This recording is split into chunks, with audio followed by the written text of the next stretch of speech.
Uruguaiana nasceu na primeira metade do século XIX pelas mãos de um mineiro, Domingos de Almeida, líder na Guerra dos Farrapos, que planejou a fundação da cidade. Mas por ironia do destino, na segunda metade do século XX, outro mineiro mudaria para sempre o eixo social, comercial e religioso de Uruguaiana.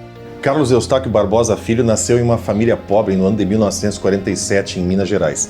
E segundo ele próprio afirmava na sua autobiografia, ele teve contato com a mediunidade com apenas 5 anos de idade e já com 10 ele dizia que atendia e curava pessoas na região. Minas Gerais, né, que deu esses 3 grandes nomes da mediunidade, né, que também se chamam do movimento espírita, é o Chico Xavier, o Garrincha e o Zé Arigó. São 3 grandes nomes. Essa simbiose do catolicismo aqui, com essa cultura de montanhas, de reflexão, no meio da pobreza, surge essa corrente de espiritualidade muito forte, que é a mediunidade, que depois foi codificada e hoje, né, pelo Allan Kardec, que veio da França, mas ele naturalmente ele surge muito forte em Minas. Garrincha, ainda que tenha tido início da sua jornada no campo da espiritualidade na doutrina espírita, quando menino, ele não era um espírita kardecista, ele era um espiritualista.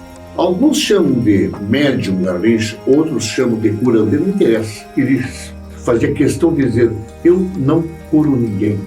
Quem cura é a fé, quem cura é Deus. ¿Usted opera, Garrincha? No, No. no soy médico, ¿cómo me voy a operar? ¿Usted da remedios? También no. ¿Y cómo trabaja Garrincha? Bueno, usted habló bien ahí en la abertura. La fe. La fe es una cosa increíble. Si el médico cuida de una señora, si a la hora que hace la receita, si ella le dice, toma, que si Dios quiera va a estar bien, el efecto es diferente. Esto mueve a gente. La gente necessita de amor e de confiança. Ele fez muitas curas, ele trabalhava com bisturi, com mercúrio, com esparadrapo. E ele não era charlatão porque ele curou muita gente. Só que a fama do Garrincha já vinha de muito antes, desde a década de 1970, ainda no interior de São Paulo, quando ele começou a ficar muito conhecido entre os argentinos. O argentino ele tem muita fé. Ele é uma pessoa que acredita muito no que ele faz, as coisas que eles recebem, eles são muito gratos. E eles se entregam realmente à religião. E o Garrincha também ficou muito conhecido no meio artístico, muito por conta dos grandes artistas brasileiros e argentinos que juravam terem sido curados através daquele poder espiritual que ele tinha. Porque o Garrincha também curou artistas, muitos artistas, como Ângela Maria, que foi curada por ele. Em um podcast que circula no YouTube, Luigi Barichelli contou que quando criança foi levado pela família até o médium e se curou de uma doença no fêmur, quando este ainda atendia em São Paulo. A fotografia que eu tenho em casa dele na escola é um elástico amarrado na perna, segurando, porque ele andava de muleta, ele ia pra escola de muleta. Como é que você voltou a andar? Aí a minha tia veio assim, cara, eu fiquei sabendo de um tal de Garrincha, um espírita. Aí depois a minha avó veio falar da mesma coisa. Foi umas 2, acho que umas 3, 4 vezes, eu não me lembro de certo. O jornalista falou assim, ó, pegou a muleta e jogou, você vai andar. E nesse mesmo dia, uma menina que era cega começou a enxergar. E aí, acabou o processo. Voltou a andar, mas aconteceu. Nunca mais aconteceu. Que isso, cara? Garrincha afirmava que operava através de 32 espíritos de médicos alemães e americanos que morreram durante a Segunda Guerra. O apelido Garrincha foi dado a ele na época quando um jornalista da Folha de São Paulo disse que ele, além de ser parecido com o craque do futebol, ainda dava passes iguais ao Mané. Famosos argentinos também juravam terem se curado com Garrincha dos bisturis, e a popularidade do Mano Santa cresceu tanto que alguns diziam que ele era um segundo Deus, e as centenas de argentinos que se deslocavam até São Paulo em uma longa peregrinação de fé fizeram com que ele e seu grupo decidissem se aproximar mais de seus fiéis, tendo escolhido Uruguaiana para montar o seu templo de fé. A presença do Garrincha aqui em Uruguaiana se deu num momento, e é bom que se diga isso, momento que a cotação cambial favorecia a entrada de turistas em Uruguaiana. Né? E o Garrincha, para mim, depois de ver tudo que eu vi, era um projeto, era um produto de pessoas que estavam por trás. Né? Garrincha fazia sucesso lá em São Paulo, no interior, e no Rio também, e alguém pulou esse projeto e trouxe ele para cá. E foi muito bem organizado. Me lembro que Uruguaiana era muito mais tranquilo no início dos anos 80. No início dos anos 80, antes da chegada de Garrincha, Uruguaiana era uma cidade pacata. A vida seguia o ritmo lento de uma típica cidade de interior. Nada fugia do previsível. Porém, tudo mudou de repente. Com Garrincha, vieram as filas, os carros e ônibus de fora, os enfermos e a sujeira. Em poucos dias, a cidade virou notícia. O que antes era silêncio virou agitação, e a velha calma de Uruguaiana foi substituída por algo novo e inexplicável. Antes do Garrincha chegar, chegava o quê? 4, 5 ônibus, final de semana principalmente, de turistas, de compristas argentinos e uruguaianos. E ele parava onde é o Parcão hoje. Ali era uma feira enorme, ali no Parcão. Com o senhor Garrincha, ele vinha aqui, fazia aquelas consultas dele, vinha muito anos e atraía, não? Aí começou a atrair comerciantes de várias cidades, de vários locais, que vinham a Uruguaiana para vender, via que era lucrativo, não? Os hotéis eram lotados, restaurante lotado, comércio vendendo. Ele movimentou a cidade cresceu 100%, né? Garrincha trazia 200 ônibus por dia, 200, 300 ônibus por dia. Chegava a faltar lugar até para estacionar. Os jornais da época relatavam argentinos em hordas. Eram turistas da esperança, tratados como moeda de troca entre o espiritual e o econômico. Todos estão com Deus? Sim! Cristo, com sua bondade, já está nos socorrendo aqui onde estamos sentados. Houve um boom aqui no Ecos. Aí que se criaram muitos camelô, né? Aí começaram a fazer, que hoje Uruguaiana tem mais de 700 camelô que foram criados naquela época. E tem gente daquela época trabalhando até hoje, ainda com comércio camelô, né? Tinha muita gente, havia uma efervescência econômica, né? Muito dinheiro apareceu na cidade em função disso. Eu me lembro que técnicos de enfermagem e depois um gessista que trabalhava conosco lá na Santa Casa abandonou por causa daquele dinheiro que estava aparecendo. O pessoal estava ganhando dinheiro mesmo, né? Naquela época. Eu trabalhava na prefeitura, até eu ganhava dinheiro na praça. Não tinha criança passando fome, não tinha ninguém passando fome. Todo mundo trabalhava. Vendia muito nos ônibus, eu ficava parada com minhas bolsas, encostava as coisas e vendia bastante. Fazia muito dinheiro nessa época, o comércio se movia muito através do Garrincha, né? Que o pessoal vinha de tudo que é lugares e o comércio se vendia muita quantidade, todo mundo, muito dinheiro girava nessa época. E todo mundo trabalhava, até o Franelinha, entende? Trabalhava.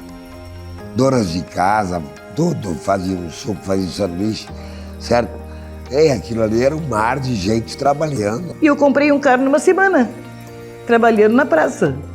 Muita gente desempregada passou a ter um prato de comida em casa porque foi trabalhar, porque não tinha emprego, foi trabalhar lá, onde havia o tabernáculo, assim, do Garrincha. Uma verdadeira bomba atômica em Uruguaiana, né? Ele revolucionou toda essa história desses anos em Uruguaiana, porque Uruguaiana aconteceu um fenômeno nesse período do Garrincha, que ela deixou de crescer normalmente, como cresce qualquer cidade em número de habitantes, de população, e olhando na história, números que eu tive a oportunidade de ver na prefeitura, nesse período, Uruguaiana inchou, foram 10 mil habitantes que se somaram ao povo de Uruguaiana nesse período. E o Templo do Garrincha virou literalmente um microcosmos da América Latina periférica, porque era informal, fervoroso, era improvisado, e onde milhares de argentinos e uruguaios vinham em busca de uma palavra, em busca de um milagre, enquanto brasileiros de todas as partes do país, diga-se de passagem, atraídos pelas reportagens que circulavam, chegavam para tentar ganhar a vida, vendendo para esses peregrinos da fé, que a gente pode chamar assim, que vinham só por causa do Garrincha. Só que depois que ele atendia essas pessoas, as pessoas começaram a procurar os centros, os terreiros. Então, iam no Garrincha e depois cada um saía para um lado procurando uma casa de religião também. E aí foi que a religião se expandiu mais. Mas é bem verdade que houve em Uruguaiana, após essa presença do Garrincha Uruguaiana, um crescimento, ou pelo menos também a atenção das pessoas para o lado espiritual, né? Não é só o surgimento, também as pessoas, muita gente que era descrente isso aí, passou a prestar mais atenção para esta área. E assim a gente pode perceber que até mesmo a própria religião e a forma de professar a fé aqui em Uruguaiana, ela mudou por conta do Garrincha.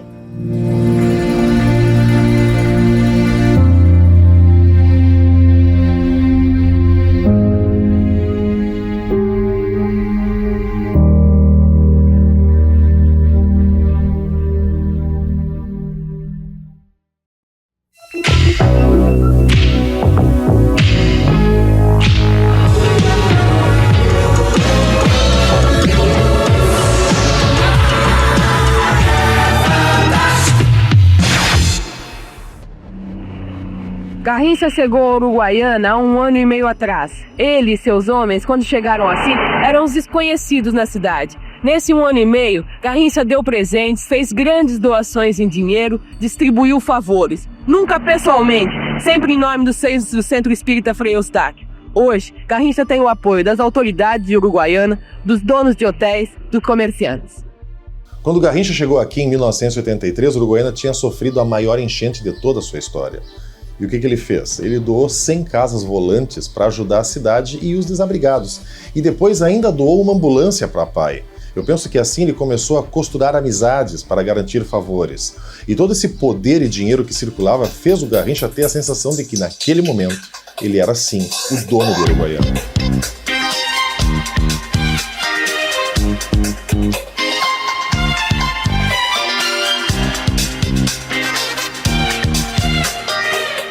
O Garrincha era uma pessoa que estava muito popular, né? Todo mundo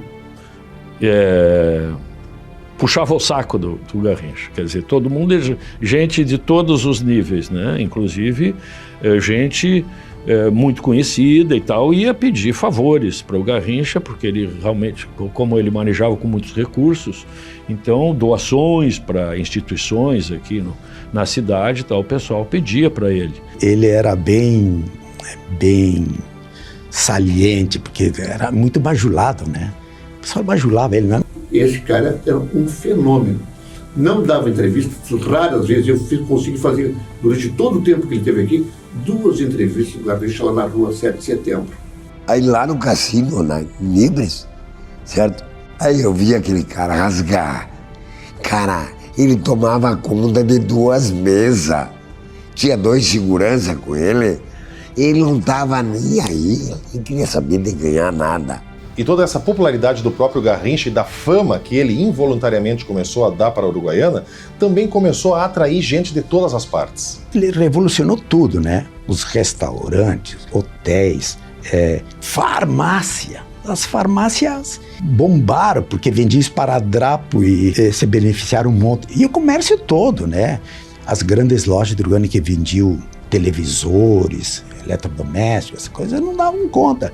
Eu tenho a impressão que, pela fama que se criou em nível estadual e em nível nacional, muita gente vem gente da Bahia para se tornar vendedora aqui no Uruguaiana. Vem gente de São Paulo, vem gente de Porto Alegre, de várias cidades aqui. Tenho a impressão que era 50% de uruguaianenses com bancas no lugar e 50% de pessoas de fora. No entanto, com a chegada do Garrincha, o pessoal começou a tomar conta, primeiro, da Bento Martins. Chegaram a botar correntes na Bento Martins, no centro, trancando o centro da cidade, que foi um verdadeiro escândalo, né? Trancaram o centro, né, à volta da praça. Foi um Deus nas acuda, e os comerciantes enlouqueceram, né? E o pessoal, a pressão popular foi tão grande e acabaram tirando as correntes da... Mas aí o pessoal se instalou na Duque de Caxias, aqui onde é a Baixada hoje, o shopping na Baixada. Eles tomaram conta. E ninguém teve coragem de tirar eles de lá.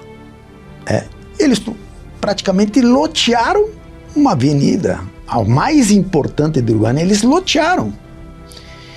E não teve político nenhum que tivesse coragem de tirar ele de lá. E aí, já com todo o fervo que havia na cidade uruguaiana por conta do curandeiro, vocês imaginem a cena. Domingo, nos anos 80, o Brasil todo literalmente parava para assistir o programa Fantástico. E a Globo veio à Uruguaiana e fez uma matéria de fim de programa para mostrar os milhares de turistas da fé na cidade por conta do médium. Não deu outra. Na semana seguinte, centenas de comerciantes desembarcaram na cidade. Em volta do estacionamento dos ônibus do Garrincha, do lado de fora da cerca, existem mais ou menos 150 banquinhas como essa aqui, que acaba sendo um comércio que dá muito dinheiro. Quanto você faz de movimento por dia? Mais ou menos 300 mil. Mais ou menos 300 mil cruzeiros? Sim, por dia, né? Por cada dia que o Garrincha tá aqui? Sim, por cada dia. Parece que essa reportagem que foi feita pela Rede Globo, Fantástico, acabou trazendo muita gente de boa e de má fé para a Uruguaiana, né? E houve um desajuste social na cidade. A cidade não se preparou para aquilo ali. Até a chegada do Garrincha aqui, nós tínhamos uma média anual de 8 mil, 9 mil ocorrências. Esse boom aconteceu, saltou para 13, para 14, chegou a 15 mil ocorrências. E mudou a mecânica do crime uruguaiano. Deixou de acontecer roubinhos, furtinhos de roupas de enquadrador, de toca-fita, que eram com bandejas, de bicicletas, e passou a acontecer homicídios, acontecer roubo com armada, roubo com lesões, né? Furto ou roubo de automóveis, motos, uma coisa impressionante.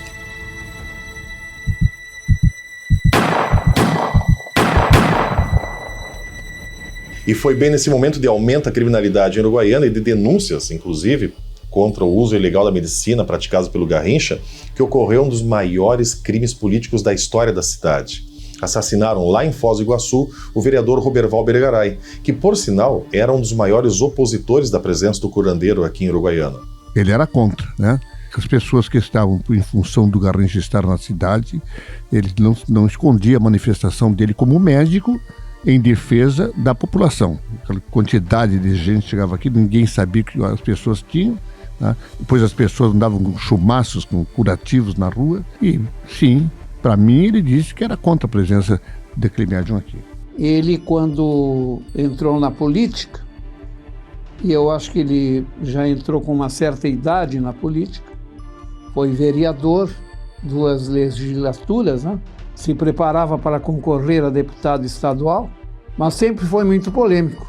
E essa polêmica, evidentemente, que atraiu também inimigos, né?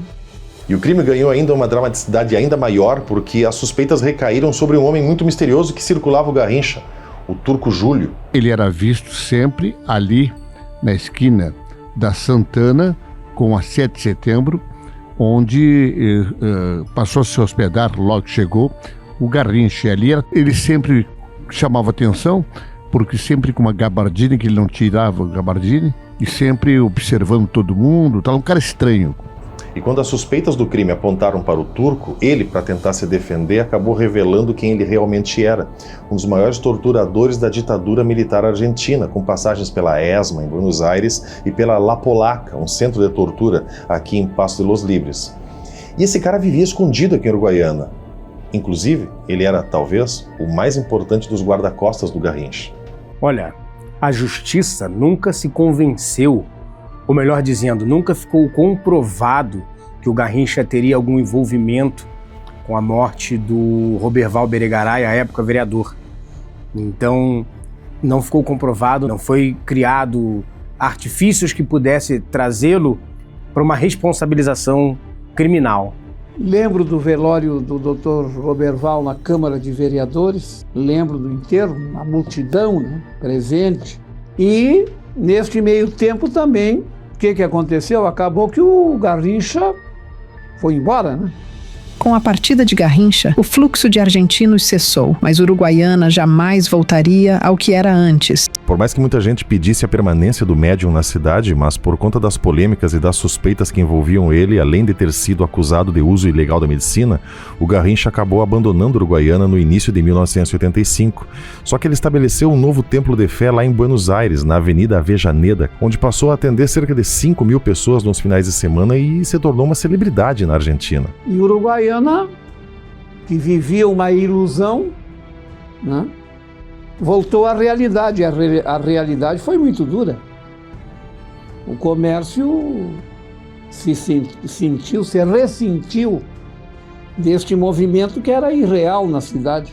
Da noite para o dia, Uruguaiana parou de receber os milhares de peregrinos da fé, mas os comerciantes, aqueles que haviam se mudado para cá, permaneceram na cidade. O ingresso de dinheiro que revolucionou foi maravilhoso e foi grande, e talvez tenha nascido assim até um resquício, até me arrisco dizer, esse comércio que hoje tem os free shop, não sei se não foi um embrião disso tudo, né? E essa peregrinação de vida, desde Minas Gerais até a Argentina, passando por Uruguaiana, Garrincha caminhou entre o que a gente pode dizer de fé e controvérsia. Porque não tem como se garantir se ele foi uma farsa ou foi um santo. Mas uma coisa é certa, por onde ele passou, ele deixou muitas marcas. E veja bem, ao fim da trajetória terrena do Garrincha, quantas pessoas ele curou? Quantas lágrimas ele secou? Quantas alegrias ele levou ao coração de mães e filhos? Quantas pessoas que não acreditavam em Deus passaram a acreditar pelas mãos de um homem? Hoje, muita gente rezaria pela volta do Garrincha Uruguaiana. Isso é o que deve ser ponderado quando nós analisarmos o fim de toda essa história de vida de um homem chamado Garrincha. Seja para o bem ou seja para o mal, Garrincha não mudou Uruguaiana por intenção, mas por consequência.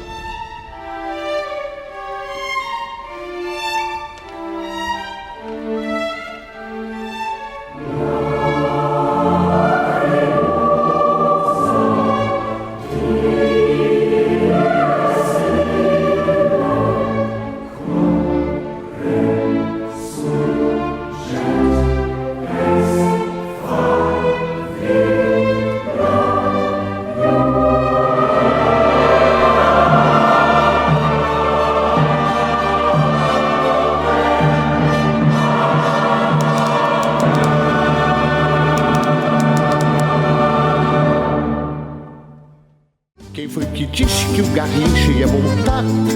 E assim a minha vida iria melhorar. Fiz tantos planos nestes anos e o Garrincha não voltou. Fiquei sem grana e a namorada me deixou. Fiz tantos planos nestes anos e o Garrincha não voltou. Fiquei sem grana e a namorada me deixou. Ai, que saudade da invasão.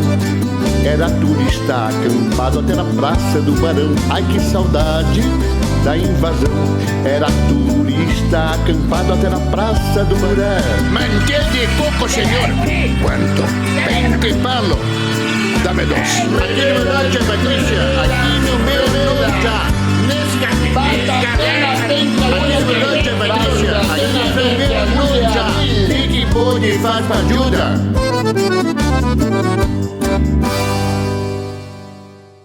Eu creio que a gente de hoje, não só da Argentina, mas de todo mundo, necessita muito de paz e de amor. E eu creio que eu seja um homem voltado para o bem. E quero ver toda a humanidade bem, feliz.